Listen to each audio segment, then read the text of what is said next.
संजीवराजे नाईक निंबाळकरांच्या घरी सलग दुसऱ्या दिवशी आज छापेमारी होतीये। फलटण पाठोपाठ पुण्यातल्या घरी सुद्धा आयकर विभागाची छापेमारी पाहायला मिळतेय। काल आयकर विभागाकडून संजीवराजे नाईक निंबाळकरांची 17 तास चौकशी करण्यात आली होती आणि आज सकाळपासून पुन्हा एकदा चौकशीला सुरुवात झाली आहे। काल रात्री उशिरा 12 वाजेपर्यंत अधिकारी चौकशी करत होते। संजीवराजे नाईक निंबाळकर यांच्या घरी अजूनही पोलिसांचा बंदोबस्त आहे। साताऱ्याचं निवासस्थान, पुण्याचं घर या दोन्ही ठिकाणी छापेबाजी करण्यात आलेली आहे। विविध कागदपत्रांची इथे पडताळणी करण्यात येते, चौकशी करण्यात येते आणि अनेक गोष्टींबद्दल चौकशी सुद्धा सातत्याने अधिकारी करतायत। आपण दोन्हीकडची दृश्य बघतोय। पुणे आणि सातारा, पुणे मधल्या सुद्धा त्यांच्या लक्ष्मी या बंगल्यावरती छापेमारी झालेली होती। तिथे सुद्धा अनेक अधिकारी कसून चौकशी करताना पाहायला मिळालेलं होतं। कालपासनं संजीवराजे नाईक निंबाळकर यांच्या घरावरती आणि तसंच रघुनाथराजे नाईक निंबाळकर यांच्याही घरावर इन्कम टॅक्सने छापेबाजी सुरू केली। आयकर विभागाच्या चौकशीतून काही निष्पन्न होणार नाही असं म्हटलेलं आहे रघुनाथराजे निंबाळकर यांनी। राज्यातल्या जुन्या घरांना अशा पद्धतीने टार्गेट करणं चुकीचं आहे। संजीवराजेंजवळ प्रत्येक गोष्टीचं उत्तर असेल आणि संजीवराजे 2 नंबरचा पुढारी नाही असं रघुनाथराजे यांनी म्हटलेलं आहे।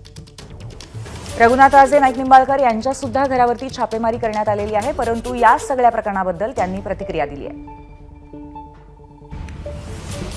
काळजीचं काही कारण नाही, लोक पॅनिक झाले, परंतु क्लिअर कट काही फॅमिलीज आहेत ना महाराष्ट्रात, बरोबर काही म्हणजे काही बोलण्यासारखंच नाही। लोकांनी आश्वस्त राहावं की याच्यातून काही निष्पन्न होणार नाही।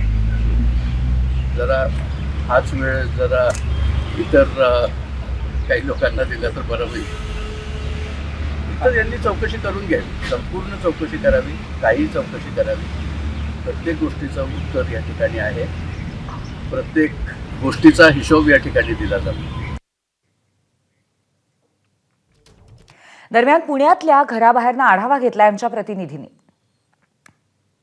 रामराजे नाईक निंबाळकर यांचे चुलत भाऊ असलेल्या संजीवराजे नाईक निंबाळकर यांच्या पुण्यातल्या प्रभात रस्त्यावरील 13 नंबरच्या या गल्लीतील लक्ष्मी निवासस्थानी काल सकाळपासनं आतापर्यंत आयकर विभागाची चौकशी सुरू आहे। आयकर विभागाचे अधिकारी कालपासनं या ठिकाणी आहेत आणि त्यांच्या आर्थिक व्यवहाराची असू देत किंवा बाकी सगळ्या व्यवहाराची चौकशी केली जाते। त्यांनी कालपासनं ह्या सगळ्याची चौकशीला सुरुवात केली आहे। फलटणमध्ये, पुण्यात या दोन्ही ठिकाणी त्यांच्या जे काही आर्थिक व्यवहार असतील, बाकीच्या सगळ्या गोष्टी असतील, त्याची सगळी चौकशी करण्यात येत आहे।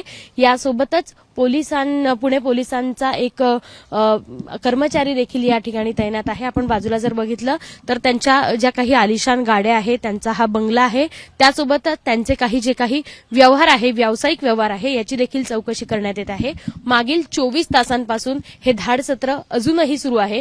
कुठेतरी राजकीय दडपणातनं किंवा राजकीय सुडातून ही सगळी धाड पडली आहे का, ही सगळी चौकशी सुरू आहे का, अशा सगळ्या गोष्टींना आता वाव मिळतंय। अशा चर्चा देखील या सगळ्या चर्चा दबक्या आवाजात सध्या सुरू आहे। मात्र हे धाड सत्र कधी संपतंय, यातून काय निष्पन्न होतंय हे पाहणं महत्त्वाचं असणार आहे। कॅमेरामन विजय राऊतसह शिवानी वांढरे, एबीपी माझा, पुणे। एबीपी माझा, उघडा डोळे बघा नीट।